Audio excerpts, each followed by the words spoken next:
Good morning. My name is Mel Hartley, and I'm the Senior Communications and Regulation Officer here at the Training Accreditation Council, and I would like to welcome you to the workshop Trainer and Assessor Requirements. This is a new workshop and it forms part of the Training Accreditation Council's education program. We would like to take a moment to acknowledge the traditional custodians of the land we are meeting on, the Whadjuk people. We wish to acknowledge and respect their continuing culture and the contribution they make to the life of this city and this region. I would like to introduce Claire Werner, who is our presenter for today. Claire has been an auditor at TAC for a number of years and is well acquainted with the standards. Thank you very much, Claire.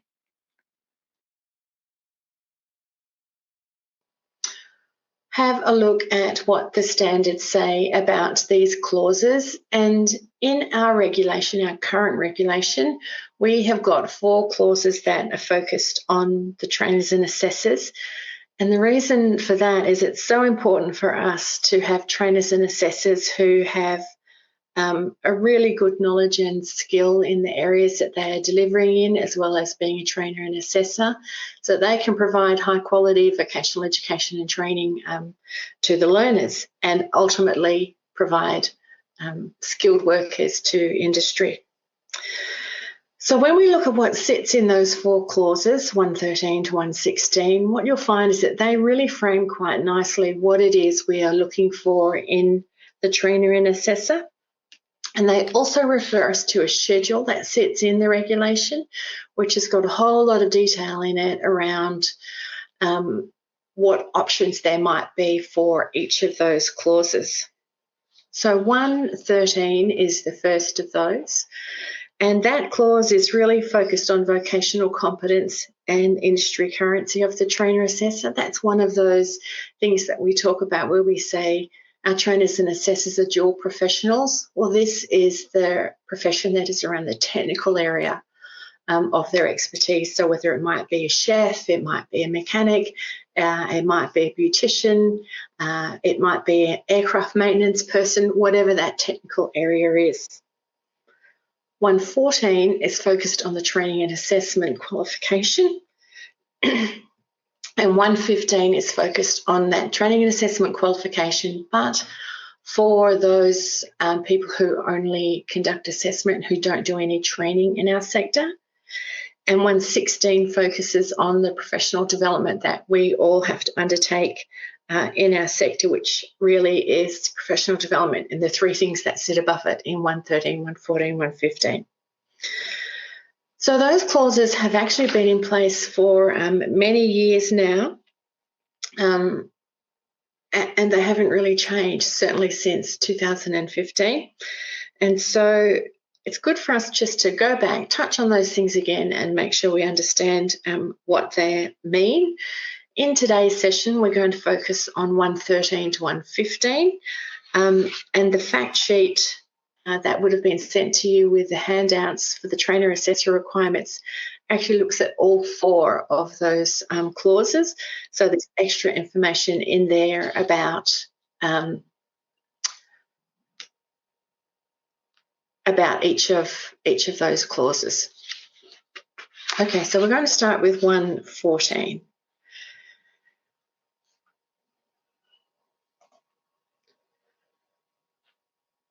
So I'm just going to answer Simone's question. Simone, we're going to talk about 113 in concept only, and we're going to refer you to some extra resources about vocational competence and industry currency.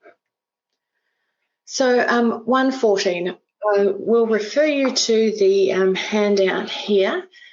So what this one says is that the RTO's training and assessments delivered by people who have the training and assessment credentials specified in item 2 or 3 of Schedule 1. And basically what that schedule does is it gives us 4 options.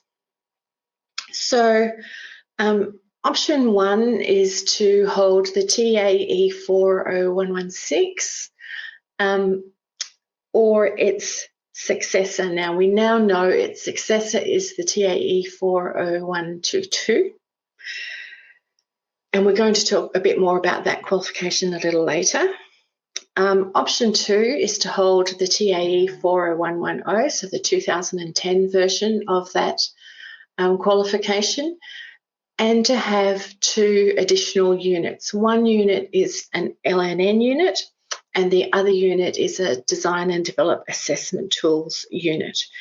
And so when you have a look at your handout on page 1, you can see the variations of those units that are available to combine with the TAE 40110. Now, sometimes, especially as you got into the later versions of people delivering that qualification, often those units were included in that qualification as electives. So when we see people who are using that qualification, sometimes they just hold the TAE 40110 because that has those 2 additional units in it, and sometimes they have that TAE qualification, and they have statements of attainment for the 2 extra units as well.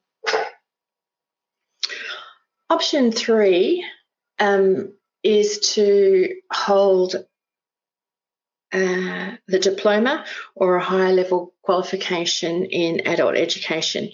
And again, we're going to talk a little bit more about that later. So there are some people who work in our sector who don't train, but they actually only provide assessment services. And this is detailed in clause 115, and that also refers us to Schedule 1. Which is on page 1 of your handout, and it's the skill sets that they need to hold. So they can hold any of the 3 that we have just talked about, or they could hold the assessor skill sets. And so you'll see the 2 skill sets there at the 3rd dot point. So TAE SS skill set 00011, or the TAE SS 00019, which is the new skill set that was released in version 5 of the TAE training package. So there are lots of options in terms of the credentials that we might hold to be a trainer and assessor in our sector. So let's think about what evidence we might be looking for in an audit situation if we were checking whether your staff had the credentials that they were supposed to hold. So it's really 2 main things that we are looking for. One of them is a verified copy of the trainers and assessors credentials. And when we talk about verified copies, what we're talking about is that you have actually checked with the issuing RTO that it is a valid credential. And that's really quite simple to do with the numbering that sits on the certificates these days. Or you might have a copy of that person's USI transcript, and that would also tell us that they hold those qualifications. So there's a couple of options there of the kind of evidence that we would actually look for in an audit. And I'm kind of expecting some questions to pop up in the chat box now about, well, what about the trainer and assessor matrix? Well, the trainer and assessor matrix is really just a summary that you use as an RTO. It's a tool for you to check things, but the actual evidence of someone's competence are these 2 things here, that they have that credential and it's been verified, or you're seeing the USI transcript. So that's what we would be looking for in an audit. Now, one of the things that sat on that list was this diploma or a higher level qualification that sits in adult education. Now, that is a really, really broad statement, and there are many qualifications that at face value would fit that description. Excuse me. We have just put 4 of those on the screen for you. So these are qualifications that we picked up in a Google search where we went high level qualification in adult education, and this is what popped up. So you might have a Bachelor of Adult and Vocational Education. You might have a graduate certificate in tertiary adult education. You might have an associate degree in adult and vocational education, and you might have a master's degree in adult education. There are also a number of qualifications within other training packages where lots of units that are in the TAE qualification are built in to these qualifications. And so, for example, an aviation instructor is one of those, and I think one of our participants asked a question about that earlier, and Mel, you might be able to put the qualification code in the chat box for us so that people could go and have a look at that. So the Flight Instructor's Diploma of Aviation has the full TAE qualification in it. So there are lots and lots of these qualifications out there, and all of these qualifications have got different entry requirements. They have different unit content in the body of the qualification. And sometimes the outcomes or the intended outcomes from the course are also very, very different.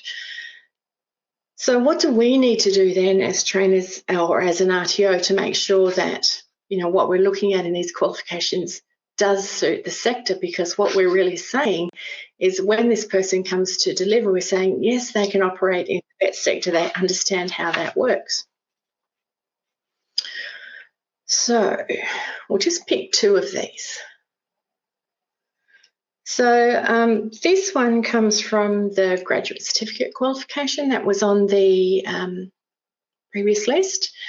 And you can see for this qualification, people need to get 12 credit points to get the qualification. There's a core unit, which has got 6 credit points to it, which is about facilitating lifelong learning. And then they have to pick 2 of these electives. So they could choose any 2 of those 3 to make up their 12 credit points. This one comes from the bachelor's qualification. And it's actually what you're seeing here is a really small excerpt of what you need for this qualification. In fact, you need to get 128 credit points to graduate with this qualification. So the list of units that you might choose to get the qualification is actually huge, and the resulting qualification, people will have lots of different skills that come out of that. So we can see that every student who has this qualification does those 5 units that sit at the top. And when we have a look at them, that unit, EEE 404, looks like one that would actually sit pretty well with the vet sector, assessment practices in adult vocational education and training. So when we take a closer look at what's in that, these are the learning outcomes for that unit. So to be able to explain how assessment practice, assessment activities operate with the AQTF. Now, the AQTF, or they actually still use the AQTF in Victoria for Victorian registered RTOs, but the rest of us use the standards for RTOs. To be able to critically examine assessment practices within their own professional context, critically reflect on their own performance as an assessor, be able to explain issues associated with assessment practice, and articulate professional ethical issues associated with assessment. So when we have a look at that, some of it looks like it might be relevant for us, but there's also things in there that you go, like I don't know if they're really going to understand assessment using training packages in the VET sector. So having a look at what actually exists in each of these qualifications is a really important thing for you to do as a trainer and assessor. And this is where I'm going to come back to Peter's comment here. So Peter says he's got an education degree. Mark has also said that you've got a Bachelor of Arts in Training and Assessment. You know, I hold a bachelor's degree, a master's degree in education, but do they really align with what we need to teach in the vet sector? Sometimes the answer to that question is absolutely. Sometimes it's mostly. and sometimes it's no. And the reality is it's up to the RTO to go through a process where they have a look at what exists in the qualification that you hold and make a decision about whether that really gives you what you need to work in the sector, and if it doesn't, if there's a few gaps, what you might need to do to fix it. Now, in the handout that you've been given, what you're going to find on page 3 of that is that there's a whole series of questions that you might ask about a qualification that's one of these higher level qualifications to help you make a judgment about whether that person has got the knowledge and skill that they need to work in the vet sector. It talks about the knowledge that you might have, the skill you might have, and the ability to do particular things. So each RTO will go through a process where they have a look at the content of these higher level qualifications. You might choose to use the questions that are on page 3 there in your handout. They're also in the fact sheet to help you make a decision about whether that qualification will work. In my own case, what I found is when I did have a close look at my higher level qualifications, it actually covered the training aspects, the planning training, the workplace training aspects of it very, very well, but didn't really cover units of competency, training packages, and conducting assessment using those tools. So for me, my choice was to actually go, I actually did do the full Cert 4, but I could have done a subset of units that addressed that gap. Each qualification will be looked at separately, and that has to happen within each RTO. And of course, when we're doing audits, we want to know how you made that decision that the qualification was in fact right for the vet sector. So again, to just answer that question, what kind of evidence would we be looking for to decide that you are compliant with this requirement in 114? Is verified copies of the trainers and assessors credentials, so the degree. USI transcript is another option there. And the details of the course content and the process that you used as an RTO to establish that the course content was relevant to the vet sector, and any actions that you might have taken to address those gaps. So I'll just address Mark and Peter's comments there. That's why we've got those, and I'll address Mark first. That's why we've got those questions there. There are some of those qualifications. For example, I don't think they're run it anymore, but there was a qualification here run at ECU, which is actually very practical and hands-on.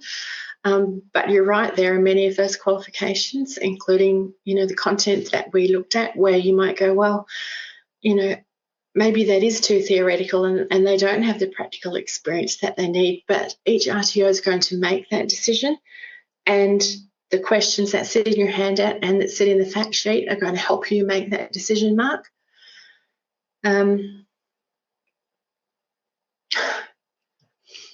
Yes, sometimes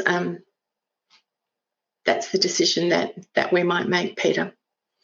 And I think one of the challenges with this is that, it's not clear cut, and really it's the RTO understanding what they need to do, and hopefully this has helped a little bit in understanding the kind of process that you might go through, and the kinds of questions that you might ask to help with that process, because there has been very little guidance out there to actually help RTOs do this, and we hope that the fact sheet will actually help RTOs so we don't have the same kinds of challenges that some of you have experienced. Okay. So the new TAE qualification.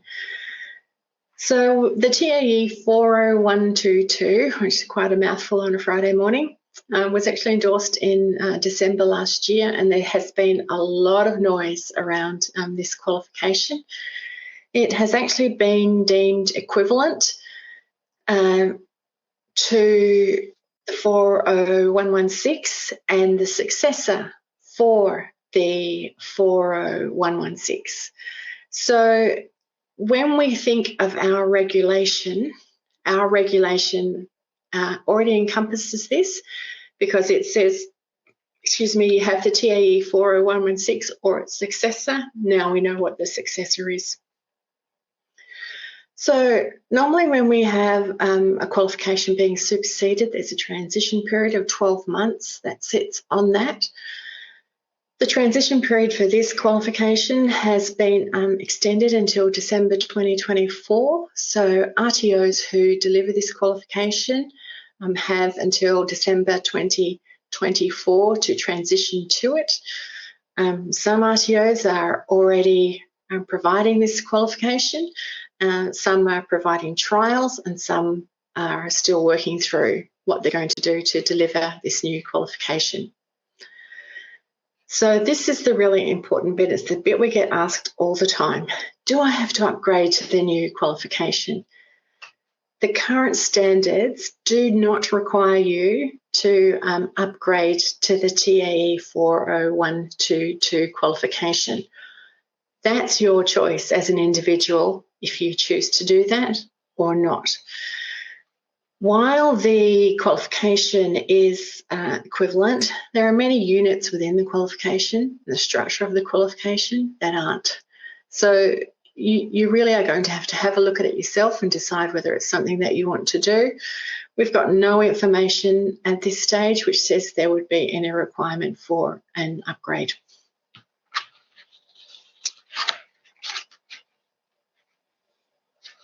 So for all of us who meet the current requirements of the vet sector, you still do. So vocational competence. Vocational competence. So our regulation, which is 113,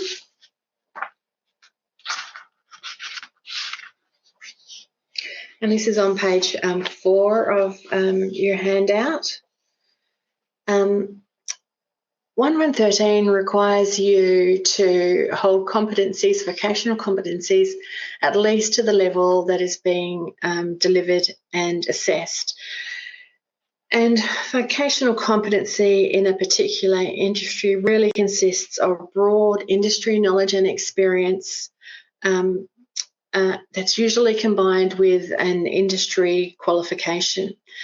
So a person who has vocational competence is going to be familiar with the content of the vocation, whatever that may be, and is going to have relevant current experience in the industry. In most of our training packages, they're silent on what that relevant current experience might be. Vocational competency should be considered on an industry by industry basis and with reference to any assessment guidelines or advice that might be provided in the relevant training package. So in most situations, trainers and assessors are going to hold the qualifications or the units of competency that they might deliver. And where this isn't the case, then they're going to be proving equivalence to that.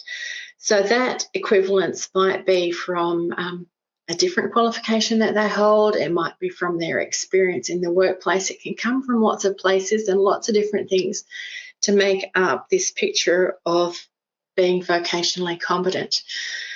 Now, when we say someone holds equivalent vocational competencies, what you're doing as an RTO is you're assuring that they have the knowledge, skill, and the depth of experience as if they actually held the unit. So the determination of equivalence is actually the responsibility of the RTO and the employing RTO, and it's subject to audit. So equivalence only holds value in the organisation that has actually gone through that process. So if I work for RTO A and I've been deemed equivalent in RTO A, I can't take that to RTO B and say, here you are, I'm vocationally competent because I've been deemed equivalent. RTO B would have to have their own process for how they make that judgment. So it's not transferable from RTO to RTO. So we actually have a fact sheet and that goes through all of this. Thanks, Mel. I knew you were going to pop that up there. We have a fact sheet that goes through vocational competence, industry currency, and this process of equivalence in a lot of detail and uses examples to help you understand what that might look like. So I would strongly recommend that you access that fact sheet from our new website, from TAC's new website, and the web address is sitting there for you. So Marcus has just popped a question in the chat box there that will address how recent in time would generally be accepted for vocational experience in industry. I'm assuming this is not a trick question from you, Mark, on a Friday, because that would be really cruel if that was what you're doing. But there is no one answer to that question. When you look at industry to industry and look at how those industries change, sometimes, those industries that are really technology heavy change at a really dramatic pace. And if you hadn't been in that industry in 6 months, you'd probably be out of date. There are other industries where that rate of change is much, much slower. And if you've been in industry in the last 3 to 4 years, you're probably current. It's one of the things that RTOs have to do is determine, what currency really means. And we've got a couple of other clauses in our regulation, clause 1.5 and 1.6, which are really about making sure that whatever training and assessment you do is relevant to industry through industry engagement processes. So those processes that you put in place to do that will help tell you what time frame is right for your industry. And, sometimes it's not even a time frame. Sometimes there are things that happen in an industry that just change completely the way it works. And one of the examples I can think of with that is nursing.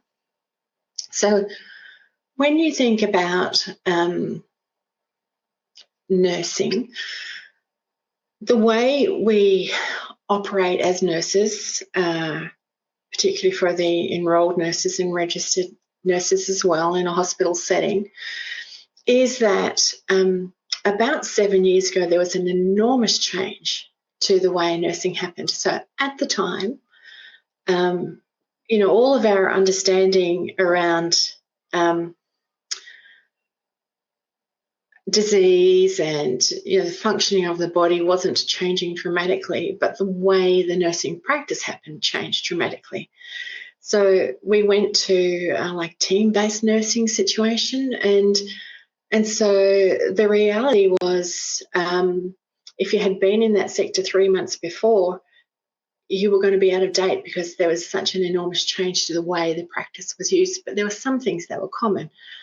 So it's always the RTO's responsibility to figure out what these changes are, what impact that has on the training and assessment, and therefore what they might need to do for their trainers and assessors to make sure that they're up to date with everything. Yeah, look, it's really important that trainers and assessors get out into industry, and that's really the next slide where we talk about industry currency. So current industry skills really mean that the trainer and assessor's got a thorough understanding of how the unit of competency that they're delivering and assessing actually works in the workplace. So trainers and assessors really have to understand how the competencies that they deliver and assess connect with other competencies. of the learner to produce industry outcomes, how the competency of the learner relates to competencies of their co-workers so they can be an effective part of a workplace team, how the competency relates to and meets the needs of clients in the workplace. So it's how the whole thing works together. This needs to be a really broad understanding across many different applications in different workplaces, not just based on the personal experience of the trainer assessor in one workplace. And it needs to be kept up to date through continuing engagement with industry. So we do use that term industry engagement, not employer engagement. So it's supposed to be broad. So having current industry skills really means that trainers are going to be able to enrich the delivery of the unit of competency, and they're going to give their learners that real feel of what industry in the workplace is like. And they're going to be able to set out workplace contexts and assessments so that they can make reliable decisions about whether someone is competent or not for that person's workplace readiness. There are lots and lots of ways that you can maintain your currency, and again, that fact sheet has got some examples in there. And as I'm hoping I'm saying your name correctly, Jamila, there are qualifications that talk about doing workplace assessment, and again, it depends how that happens as to whether you would consider that to contribute towards currency. Some training packages will say it does, other training packages are silent on it. So you have to think about what actually happens during those assessments. And return to industry programs are really quite common as well. And again, we're looking at what happens in that return to industry. Who do you get to follow? What do you get to do? How does that link to the units that you deliver and assess? So it's really, industry currency is really a process of development that your organisation put in place for the trainers and assessors.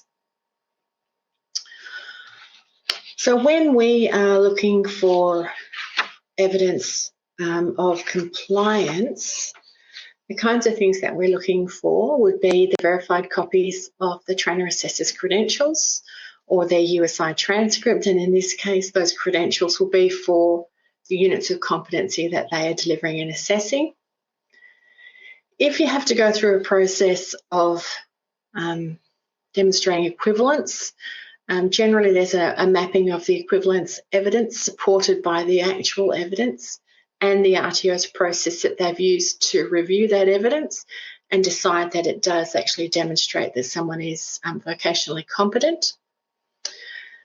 That the RTO actually establishes what needs to be done by individual trainers and assessors to maintain their currency. So this might be a plan or a schedule of some kind where your industry engagement has informed what it is people need to do, and evidence of the actual activities that people have undertaken that relate to industry currency.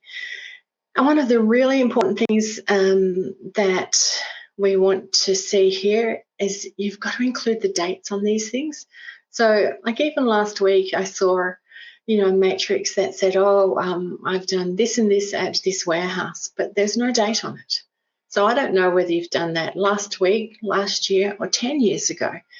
So whenever you're talking about evidence that is helping prove your currency, put a date on it. When did you do it? You might have certificates that people have done, or they might have done product training, for example. They might have logs of times they've spent in the workplace. A lot of people work as trainers and assessors, but also work in their industry areas. So sometimes they will run a log for that. And sometimes, they might offer their employment records. If you happen to be someone who does individual support, then you might offer your employment record of the clients that you work with or organisations that you work with. So there's lots and lots of ways that you can demonstrate vocational competence and industry currency.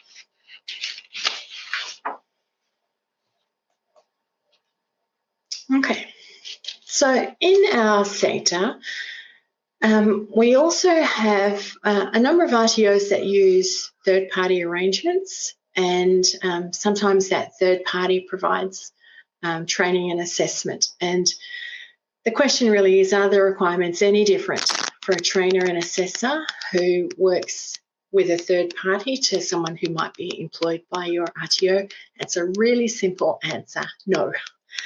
And on page 4 of the handout, it's got a couple of clauses in there that are about the things that you need to consider as an RTO when you're doing this.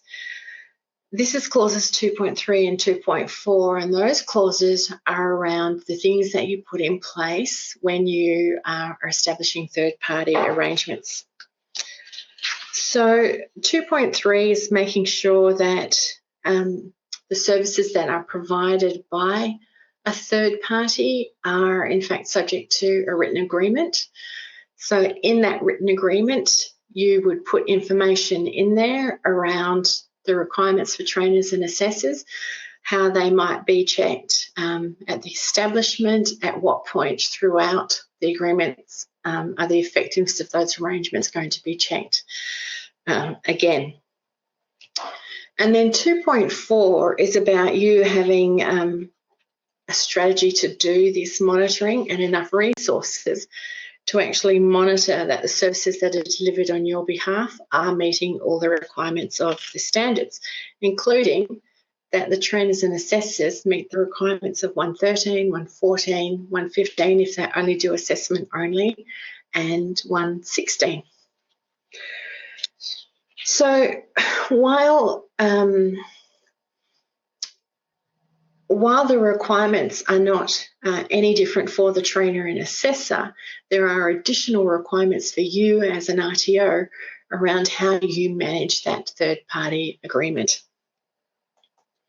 So when we are looking for evidence of how you might comply with this, there's a number of things that we might look at.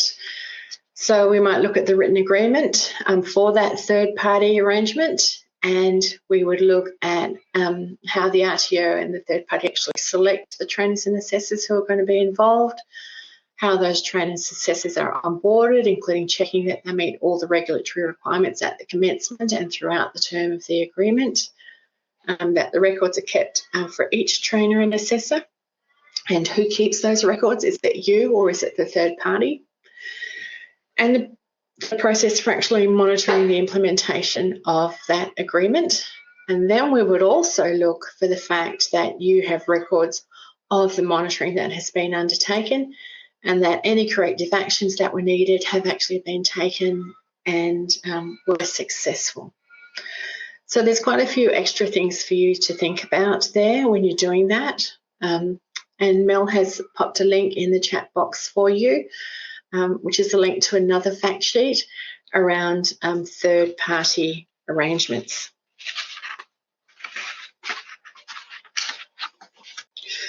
So there are a number of resources that are available to help you think about these things. So you do have the standards for RTOs. You have got a number of fact sheets that sit there from TAC. Vocational competence industry currency is one of them. You've got the trainer assessor fact sheet that was sent to you with this pack, and you have the third party arrangements fact sheet, which you've got the link to there in the chat box. You also have the TAC users guide that you can access. That has a lot of information in it, and there's also other webinars that exist around the things that we have talked about today, vocational competence industry currency. And the recordings for those are available from TAC's website, and we also have podcasts that you can access. And they're short little snippets that sit around, again, this information. They're often great for staff to listen to. We just want that information in a really concise